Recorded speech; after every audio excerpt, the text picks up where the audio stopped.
सोलापूर शहरातून हृदय हेलावून टाकणारी एक अत्यंत वेदनादायी घटना समोर आली आहे। आनंदाने कुटुंबासोबत वॉटर पार्क मध्ये गेलेल्या अवघ्या 10 वर्षाच्या चिमुकलीचा अचानक मृत्यू झाल्याने परिसरात शोककळा पसरली आहे। मिळालेल्या माहितीनुसार मुस्लिम पाचापेठ परिसरातील रहिवासी इकरा गौस भागनगरी वय 10 ही मंगळवारी 19 मे रोजी आपल्या कुटुंबासोबत सोलापूर शहरातील वॉटर पार्क येथे फिरण्यासाठी गेली होती।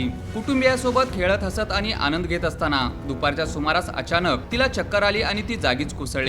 हा प्रकार घडताच कुटुंबियाची एकच धावपळ उडाली। घाबरलेल्या नातेवाईकांनी तिला तातडीने सोलापूर शहरातील मार्कंडेय रुग्णालयात उपचारासाठी दाखल केले। मात्र डॉक्टरांनी तपासणी केल्यानंतर इकराचा मृत्यू झाल्याचे घोषित केले। आनंदासाठी गेलेल्या कुटुंबावर क्षणात दुःखाचा डोंगर कोसळला। या घटनेनंतर रुग्णालय परिसरात अत्यंत हृदयद्रावक वातावरण निर्माण झाले होते।